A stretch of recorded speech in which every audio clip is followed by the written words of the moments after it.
সারাক্ষণ প্রোডাকশনের জন্য বলতো, বেটা ছেড়ে দে, সব ছেড়ে দে।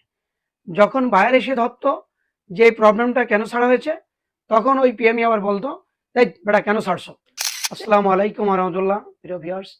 আজকে আমরা টপিক নিয়েছি গার্মেন্টসের বর্তমান পরিস্থিতি নিয়ে কিছু কথা বলবো। তো যারা শুকরিয়া আদায় না করেন তাদের উদ্দেশ্যে কথাটি বলবো। দেখেন, আমরা ৯০ দশকে যখন গার্মেন্টসে চাকরি করেছি, তখন কিন্তু অনেক সমস্যার ভিতর দিয়ে আমরা জীবনযাপন করেছি।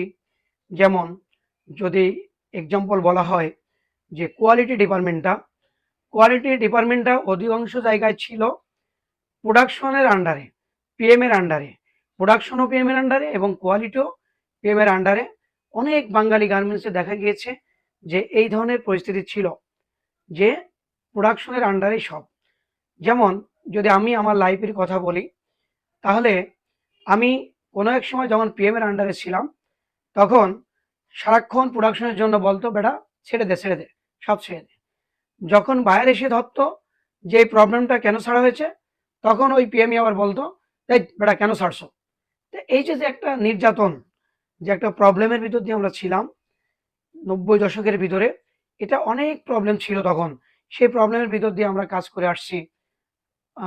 কোনো কারোর কোনো নির্দিষ্ট গার্জিয়ান ছিল না। আর এখন প্রত্যেকটি ডিপার্টমেন্টে যার ডিপার্টমেন্টের হেড রয়েছে, যার গার্জিয়ান রয়েছে। আপনার প্রোডাকশনের গার্জিয়ান একজন, কোয়ালিটি গার্জিয়ান আরেকজন।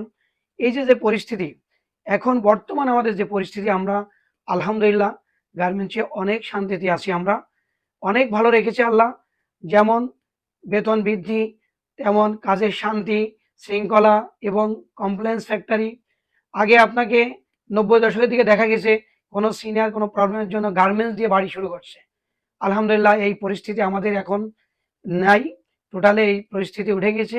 এখন কমপ্লেন্স, ফ্যাসিলিটি, সুবিধা যত যা বলেন না কেন, এখানে এখন নাস্তার ব্যবস্থা হয়েছে, লাঞ্চের ব্যবস্থা হয়েছে, যাতায়াতের জন্য গাড়ির ব্যবস্থা হয়েছে, বেতন বৃদ্ধি, ইনসেনটিভ, অনেক সুব্যবস্থা এখানে রয়েছে।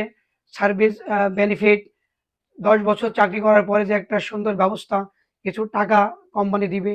এই যে সুন্দর ব্যবস্থাগুলো করা হয়েছে, এটা বাংলাদেশ সরকারের মাধ্যমে এবং প্রতিষ্ঠানের মাধ্যমে মিলে সম্মিলিতভাবে আমাদের যে সুব্যবস্থাগুলো করা হয়েছে, আলহামদুলিল্লাহ আমরা গার্মেন্টসে যারা রয়েছি অনেক ভালো রয়েছি। তবে আগের তুলনায় আমাদেরকে অবশ্যই শুকরিয়া আদায় করা উচিত যে হ্যাঁ, আলহামদুলিল্লাহ আমরা ভালো আছি। কিন্তু আমরা যারা এখনো শুকরিয়া আদায় না করি, অনেকে কথা বলে ফেলি, আরে কপাল, গার্মেন্টসে চাকরি করি, কি দুঃখ আমাদের। আমরা অনেকেই এ ধরনের কথা বলে থাকি। কিন্তু ভাই, এটা কোনো কথা না। আপনি যদি আগের তুলনা চিন্তা করেন, আগের তুলনায় এখন বর্তমান পরিস্থিতিতে আমরা আলহামদুলিল্লাহ অনেক ভালো রয়েছি। এবং যেভাবে রয়েছি এভাবে যদি শুকরিয়া আদায় করি, তাহলে আরো ভালো থাকতে পারবো। আর আপনি শুকরিয়া আদায় করবেন তখনই, আপনি চিন্তা করবেন যে এক্সাম্পল, যদি আমি ইপিজেডে চাকরি করে থাকি, তাহলে আমাকে ফলো করতে হবে ইপিজেডের বাইরে একটি ফ্যাক্টরির কি পরিস্থিতি। তাহলে আমি বুঝতে পারবো যে আল্লাহ আমাকে কত ভালো রেখেছে।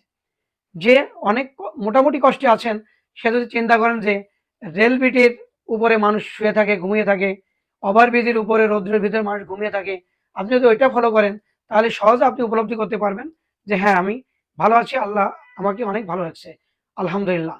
তাও এই জন্য আমাদের শুকরিয়া আদায় করা উচিত। দিন দিন ডেভেলপ হচ্ছে গার্মেন্টসের দিকে। আগে বিভিন্ন এলাকার লোকজন, যদি বলি চট্টগ্রাম, ঢাকার স্থানীয় লোকজনগুলো গার্মেন্টসকে অবহেলা করতো, অনেকটা ছোট করে দেখতো। এখন কিন্তু ওই পরিস্থিতি আর কোথাও বাংলাদেশে নাই। সবাই গার্মেন্টসের মূল্যায়নটা শিখে গেছে এবং গার্মেন্টস যে ভালো একটা আর্থিক সুবিধার জন্য এগিয়ে নিয়ে গেছে, এটা সবাই এখন সচেতন। আশা করব আমরা যারা গার্মেন্টসে আছি, আমরা অবহেলা না করে, ছোট না করে আমরা শুকরিয়া আদায় করব, যাতে আল্লাহ আরো ভালোর দিকে নিয়ে যেতে